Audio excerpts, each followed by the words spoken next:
Bienvenidas y bienvenidos a esta exploración.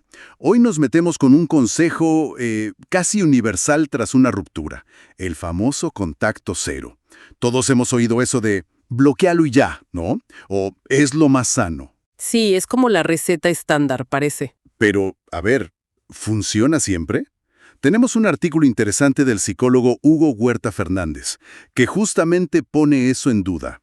Nuestra misión hoy es, pues, desmenuzar un poco lo que dice esta fuente, entender cuándo sí, cuándo puede ser peor. ¿Y dónde está la clave real para sanar después de terminar? Exacto. Así que, bueno, vamos a ver qué encontramos. Para empezar, pongámonos de acuerdo. ¿Qué es el contacto cero según este análisis? Pues básicamente es cortar toda comunicación con la expareja. Toda. Sí, ni llamadas, ni mensajes, ni andar revisando redes sociales, nada. La idea, digamos, es crear distancia emocional.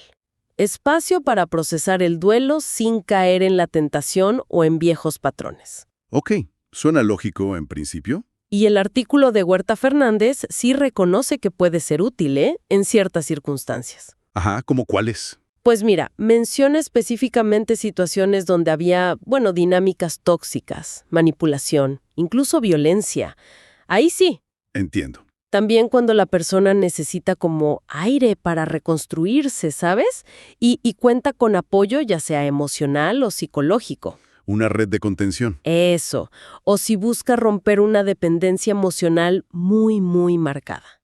En esos casos, pues sí puede ser una herramienta válida. Claro, en esos escenarios tiene bastante sentido. Pero aquí viene lo que me llamó más la atención del texto. Ajá, que advierte que no es una varita mágica y que de hecho, para algunas personas podría ser incluso contraproducente. ¿Cómo es eso? Exacto. Esa es la parte crucial, yo creo. El análisis detalla que si hay ciertas condiciones emocionales previas, el contacto cero se puede complicar mucho. ¿Condiciones como qué? Pensemos, por ejemplo, en alguien con un trastorno del ánimo, como depresión. Ya. Para esa persona, este corte tan abrupto puede hundirla más, intensificar esa sensación de vacío, de desesperanza, como si confirmara pensamientos del tipo nadie me quiere o no valgo nada. Claro, puede reforzar lo negativo. Exacto. O considera los trastornos de personalidad. El límite, el evitativo, el dependiente. La ruptura ya es un terremoto emocional para ellos. Imagino. Si a eso le sumas un silencio total, pues según el artículo, puede desatar crisis, conductas impulsivas o esos intentos como desesperados por reconectar. Y eso, pues no ayuda a sanar. No, claro. Y para quienes tienen rasgos obsesivos, puede ser una tortura alimentar pensamientos intrusivos sobre la expareja sin parar, generando una ansiedad crónica horrible. Entiendo. Entonces, el estado emocional de la persona es, determinante. Totalmente. Y me pregunto, ¿qué pasa con las cosas de fuera? ¿El artículo tiene que decir algo sobre los hijos en común? No. Eso parece un obstáculo gigante para el contacto cero. Totalmente. Y en ese punto el texto es muy, muy claro. A ver.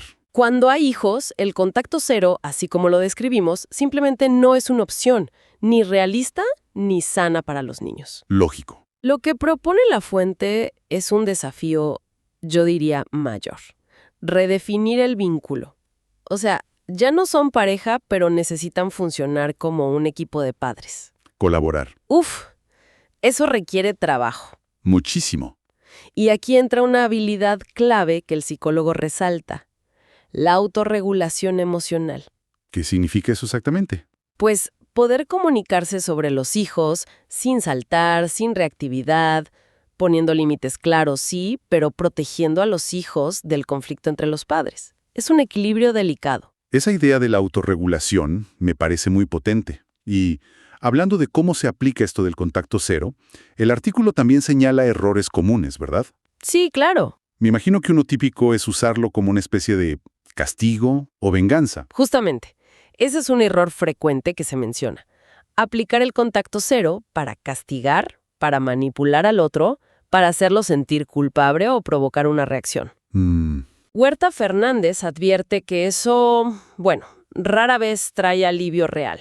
Al contrario, puede generar más sufrimiento para todos, porque la intención de fondo no es sanar, es herir o controlar. Ya veo.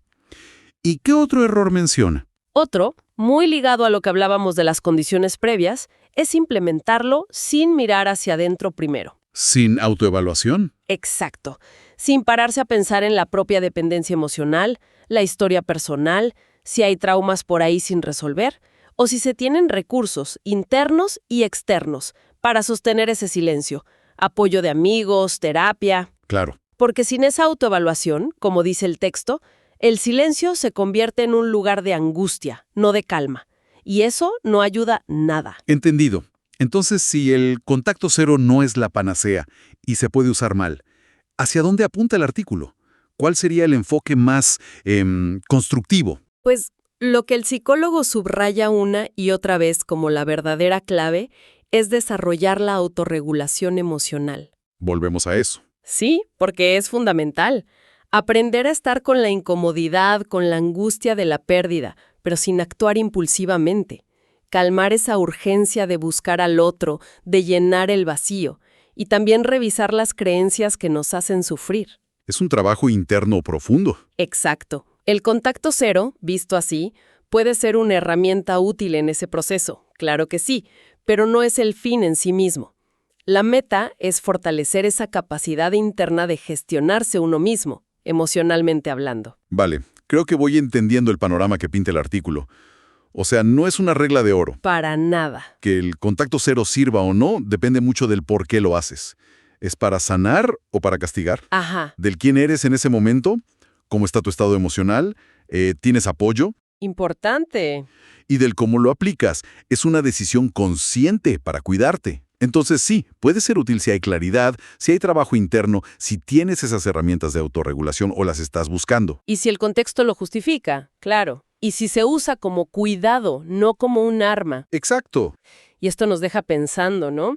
En algo interesante que se desprende de todo este análisis. ¿Qué cosa? Si la autorregulación emocional es tan central como sugiere Huerta Fernández, quizás la pregunta más importante no es tanto si cortar o no cortar la comunicación externa, sino más bien cómo podemos enfocarnos en desarrollar de verdad esa habilidad interna, esa capacidad de gestionar nuestras propias emociones, nuestros pensamientos, independientemente del nivel de contacto que al final decidamos o necesitemos mantener o evitar, ¿no? Es para reflexionar.